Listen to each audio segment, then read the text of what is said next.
Alex Kelly, and right here, that's my co-host, the big guy, T-O-double-D-Z, Pepe Le Fe Schwan. What's Welcome up, to Hot Life dude? tonight. Woo! On tonight's show, we have Jen and Michael coming back to do Reapers Recalled. It was so good last Friday. We want to dedicate some more time to that. It's a really good experience for I tell you, it's them great, to let it out. great hearing the history. I mean, I showed it to a couple of my friends after it aired, and that came over, and they were like, "Wow, I couldn't stop watching it. I wanted to know how you guys did this or the throwback info." So I can't wait to see what they got for us today. So let's get to some news. Ooh, yeah, breaking news.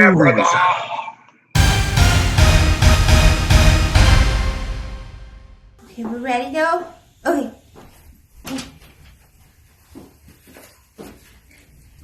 What are you doing? I'm getting in the frame. You said get in the frame.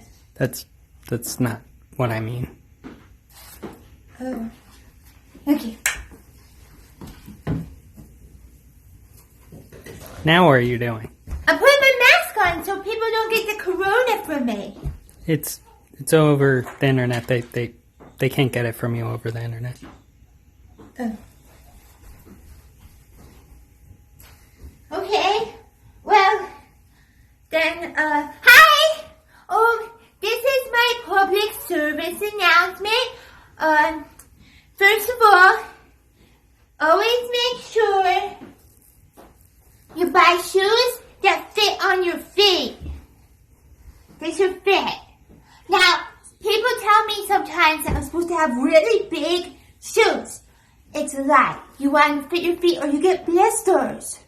So make sure you buy the right size. Also, always charge your iPhone. You always charge it and make sure it's ready for your day. One more thing for this service announcement is pit bulls are good boys. Good boys, yeah? Good boy. Yay! Okay, that's all for this week. Bye!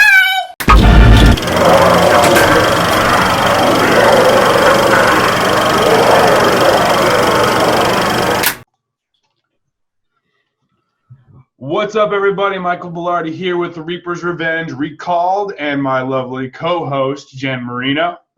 Hi. Hey, Jen. And we have a very, very special guest today. The mental, I don't even know what to call him, but the mental lord himself. Look at this one, 150 days. What'd you say? 150 days. I got to open my mouth to trigger. To Halloween. Oh, yeah. I think we're We actually have the owner of Reaper's Revenge with us here tonight, here to talk some of the backstory about what you guys have asked to hear more about, and that is Pumpkin Hill, formerly known as Reaper Hill. So, Paul, Jen has some questions, I have some questions, and most importantly, our audience wants to know more about how this thing came to be what it is now. Reaper Hill. What do you got, Jen? I guess, how about you give our audience a little bit of backstory where, it's one of the first scenes I think you ever built, right? It was Reaper Hill. I think the ring was. The ring, yes. The first scene. Reaper Hill. We only had, year one, we only had about $12. Yeah. But we did get the trail to go up through the best part of the mountain, which these creepy trees that drizzle into the trail. And you can't quite tell from this photo, but they're extremely cool looking trees. So we utilized this hill and we went with our theme, obviously Reaper's Revenge. And out of simple PVC, Jen and a couple of us built these Reapers, and they're kind of funny because they all look like they're just sleepwalking, and they were all alike. But we were able to make them look about 10 foot tall. The neat thing about this is we had one or two platforms out there with some real live actors wearing hang gliding harnesses, and they were leaning out at the same angle as the props. And when the hay wagon went up through the mountain, or up through the hill, the live reapers were able to take a swipe right across their heads. And it was a great scare for many, many years. And of course, with the smoke and the darkness, they were pretty creepy. They were made out of simple masks that Jen purchased, and then she created these costumes out of geocloth. So we bought the hands, PVC geocloth, and a simple $7 net Reaper hoodie. Yeah, I think these first props were just originally, they were like almost out of the bag costumes that they probably came from a similar company to Spirit Halloween. So, but a fun fact is we actually use these props up until not last year. Last year was the first year we were able to replace them, correct? Yeah, we finally changed these out for our levitating Reapers now. They're a second generation of Reapers, but yeah, we definitely got our money's worth out of these guys for 10 years. They were on this hill, I believe, for 6 years, 6 or 7 years, and then they got moved to the opening scene. Yeah, Well, that brings me to a question. You know, we talk amongst the campfire, you know, privately on our own. We always reminisce about what it took to make Reapers what it is today. You know, the first year, which we call the year of the mud, and the second and third year. You know, and you created this. You know, this was just fun. You said $7, you know, Reaper hoods. You know, and just, you know, really a hodgepodge of just ingenuity that went into a simple way of making something look scary. Why was it so important to be able to do this thing cheaply? You know, and what was the motivation behind it? Well, I think what more than that, what made this scene work is a lot of people don't know this, but Reaper's Revenge got put on hold for a whole year because the original property we were looking for kind of fell through, and I didn't want to settle for a property that didn't have the right feel. You know, I always thought that if we could get the right property, which is where we are now in Scott Township, 60 acres of really cool looking trees and woods, that it wouldn't take a whole lot. Put people in the woods, in the dark, and you have a pretty good start. So I think, you know, yeah, the Reapers, obviously, Reaper's Revenge, we were on a little budget, but again, I think, you know, what made it all work for us is that we just found the perfect piece of property. It was worth waiting that year to score that property, and of course we had to start with building the road, and we tried to go through all the best parts of the woods that we could. Same with our carnival walkthrough. We hit all the scariest trees. So, you know, it was a long, hard journey to get that hill developed, but it was worth it. So Reaper Hill then got moved a few years ago, and we made way for this, the Pumpkin Hill. All these shots, the pumpkins expanding 20, 30, 40 feet into the air. And this is now where Reaper Hill once was, and we've now deemed it Pumpkin Hill. Why the big change? What motivated that? Well, for me, it all started when we went to Haunted Overload up in, I forget, is that up above Boston, New England area? They're in New Hampshire. Haunted Overload, New Hampshire, one of the most phenomenal haunts I've ever seen. Everything in that entire haunt is oversized. And what I remembered is seeing one of their props was this guy, a 30 or 35-foot pumpkin. And I'm like, well, maybe we could utilize our trees and that particular hill. I was able to visualize, you know, on the left side, I could see some, you know, if we could get 3, 4, 5, and 6 foot diameter pumpkin heads, that we could make these trees look like pumpkin / monster scarecrow growing out of the ground. So we were able to, Mike and the team were able to acquire a styrofoam company, and to this day, people still ask who made these for us. They made us 2 or 3 different styles in all different sizes and diameters, round and some a little more oblong. They came in halves. We had to, and I wasn't a part of this at all. Jen and the team and the girls and Gail. I don't know, Jen, who was all involved in the carving of this? Mostly it was me, Gail, Nick Wesley at the time was with us, and I think the 3 of us really led the charge, but there was always a couple of people. I think it took us like a month to get all these things carved and together. So there was always helpers floating around. We had to glue them together, and then we had to seal those seams. You can see this dark gray. That's almost a cement that we used to seal the seams, and then we still coated them it's a cement-like product. I believe it was called perlite, something Gail was able to acquire for us. Right. And then after all of that, they got that full coat of paint. So it was quite a process, and I think we started with like 26 of these things the first year, right? Yeah. Something like that. Well, we got a bunch of, they went anywhere from I think 2 foot in diameter to 3 foot, 4 foot, 5 foot, and 6 foot. And so what we did is we started developing their bodies based on their head size, and obviously for 2 and 3 foot heads, we went about 10 or 15 feet in the air, all the way up to about 35 feet in the air for the 6 foot heads and the biggest trees. And we have 3 or 4 monster pumpkins out there if you want to pull it up, Mike. So while they were working on these heads, we were starting to visualize how we were going to utilize the trees. And a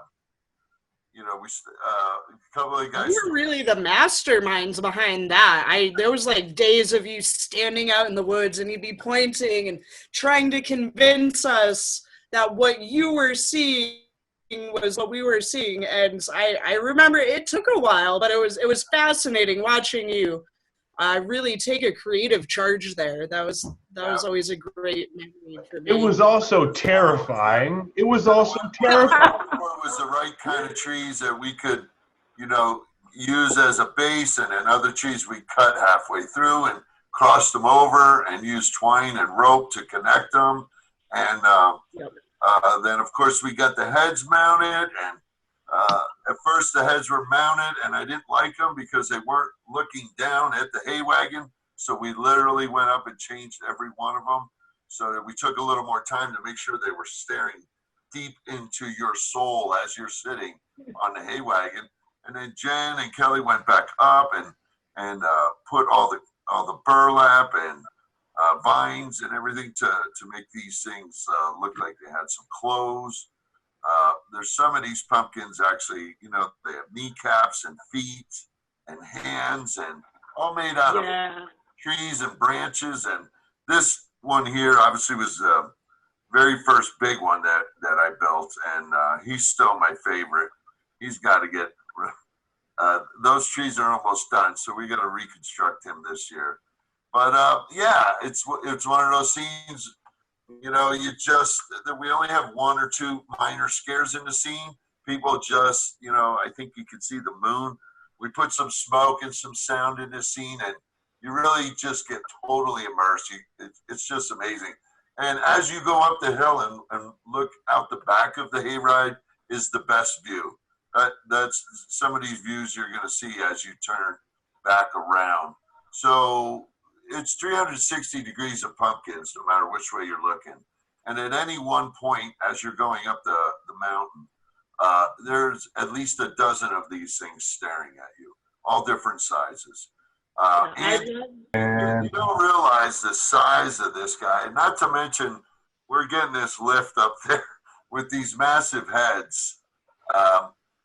This guy here, the way he developed, if you look at his right leg, his left leg, but we're looking to his right.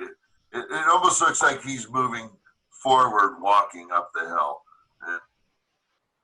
You know what I I thought was one of the most interesting things that over my existence there over the last 10 years is Reaper Hill was the first scene that ever had any sort of major, look up and see. And 90% of the people missed it. And that was the Flying Reaper Susan. We nicknamed her Susie. Susie. So Yeah. In fact, the other thing that triggered this scene is it was the first year we could afford to rent a lift. And I was so excited because for years I wanted to utilize the height of the trees or the forest. And the most we could do is 20, 24 feet, whatever we could get up on an extension ladder, stand on our toes. scaffolding. So once we were able to get to that 30, 25, 30, 35, 40 foot level, we were able to do Alice in Wonderland years later. But the pumpkin scene and the spider scene were the first two that we were able to take advantage of the height of the trees. And it was my dream for 6-7 years. I was so excited when we were able to finally afford to rent a lift for a couple of weeks or 3 weeks. And yeah, like you said, I think, yeah, like you said, for a few years we had what was called Flying Susie. She was a Reaper that zipped through that scene. I guess it was the Reaper scene. And a lot of people didn't even see her or him. It was like a flying bat that was a Reaper. And I was like, that's cool. Some people see it, some people don't. They'll come back. I didn't want to make it too cheesy or too obvious. It was just this kind of stealth little thing that shot down the trail, or across the trail and down the hill, that only a few people in the wagon actually heard or saw. But I mean, I think that's one of the coolest things is, everybody always looks for little Easter eggs in movies or video games, like little glitches or little things that, not everybody sees or only people that are paying attention see. So we had the Flying Susie at Reaper Hill, and then there's the other thing at Pumpkin Hill that a lot of people often miss, and that is those branches and arms to some of those bigger pumpkins are actually articulated. And we make them move by running, but you ran all this theater rope, all these lines, and there's actually one of the actors is standing there, just like back in Reaper Hill. One of those actors used to have to crank Susan all the way back. This guy came back, his left arm was stronger than his right arm by the time he was done with the season. And people are actually pulling ropes like puppets to the show. Well, I think a little bit too, when we first got going, when we only had 4, 5, 6 hay wagons, it'd be 6-7 minutes in between wagons. And, the actors were able to reset some of the triggers and our gravity animatronics, I want to call them. So they, I just thought, they're only working for 30 seconds and then they're waiting 5 minutes. So if we could drop, if we could move arms of the pumpkins, or if we could drop things, old school, we couldn't really afford animatronics back then. So we did what we could with pulleys and theater rope and just, old school theatrical, up and down, making things move and come to life in the woods for a whole lot cheaper than some of these animatronics. We could do 20 gas for the price of one animatronic with theater rope and pulleys. Can you tell us a little bit about the day you spent trying to make the illusion of a tree falling onto the wagon? Because you and Kelly out there for hours. Obviously not something that we were able to bring to our actual audience, but you can tell us a little bit about that. It was fun to watch, that's for sure. We made some metal braces for this tree, and then we cut the tree, and we actually pulled it off this year with our card soldier. But obviously that was about a $5,000 prop that we built. But back in the day, before we had the money, I thought if we could just utilize the right amount of pulleys and counterweights, we could drop trees, safely over the hay wagon and get them to stop before obviously they crash. And there's a lot of, I owned a bungee jump that traveled across the country. So I am pretty well versed in rigging And Mike and I can create a lot of cool things safely, but we just weren't able to get the speed of a tree falling fast enough to make it scary. So it wasn't worth it. But we did spend days, Kelly and I think. You know, we cut a tree, we put metal braces on it and hinged it, and we tried to drop this thing. We were able to accomplish it. The problem is it took 5 guys to pull it back up. And Yep.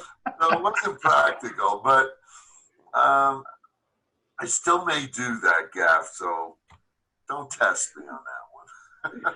Oh, wow. The testing phase. I know it was a whole 2020, lot of we may have trees. fun. You know, to get the speed and the velocity and the scare factor of a falling tree, it's all good, but you got to bring it down almost 80 degrees so it scares people.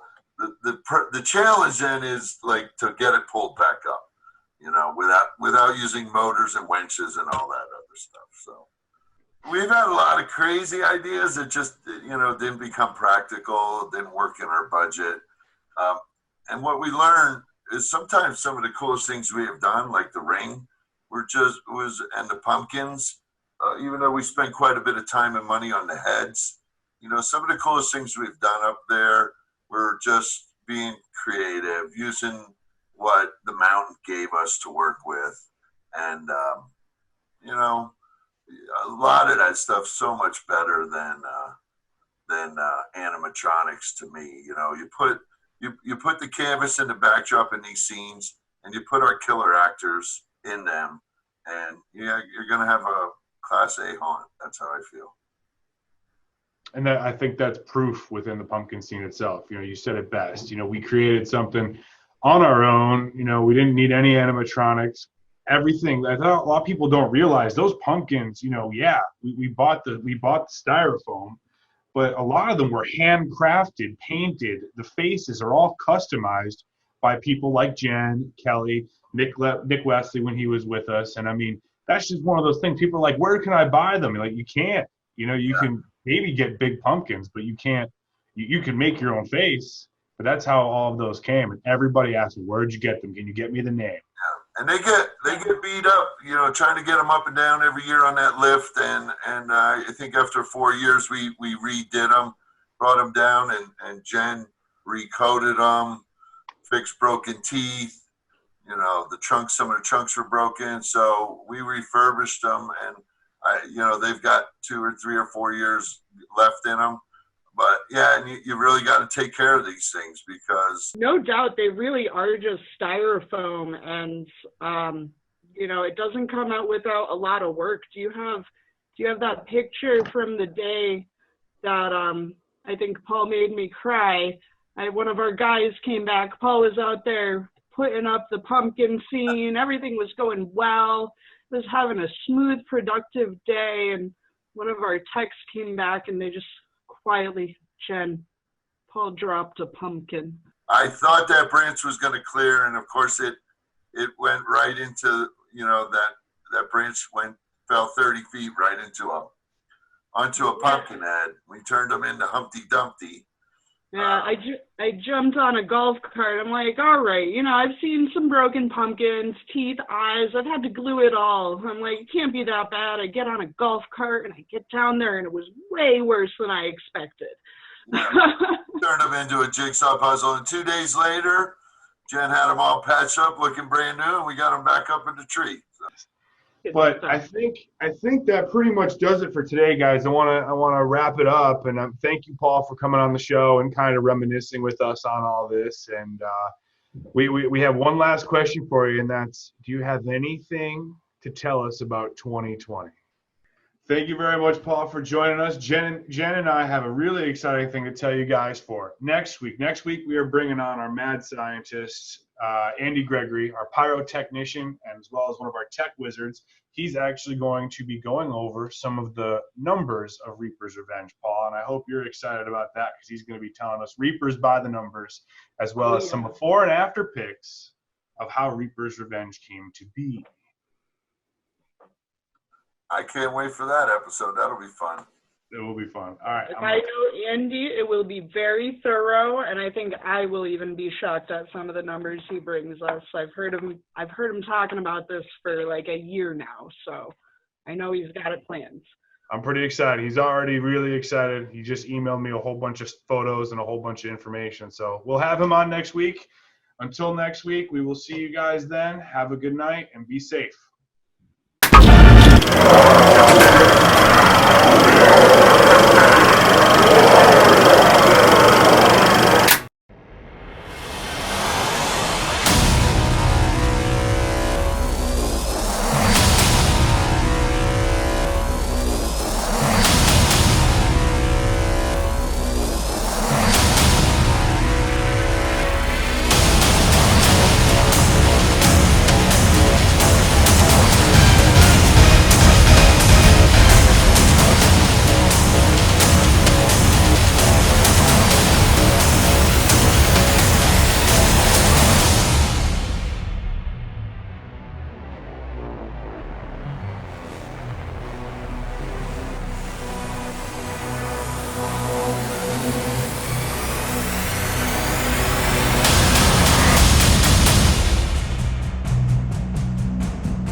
And we're back. Hey, everybody. That's episode 12 down the hatch. I think so. Wait, Yeah, hold on. Wait, is it 12? Yeah, it is 12. Holy 12. Okay. I'm just making sure. Can't keep up with these things.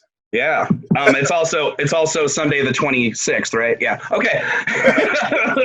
So, Jen and Michael, big shout out to you guys for putting together a phenomenal piece. Again, love what you guys are doing. I'm gonna stay out of it and allow you to tell us all the good juicy details from now on.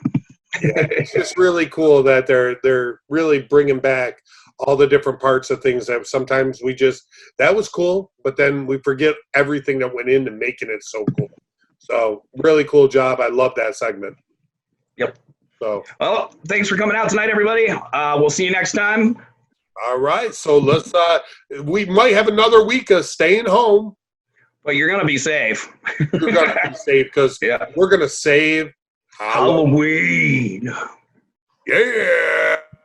And now I'm going to talk about something that I've been wanting to talk about for a while. Goodbye.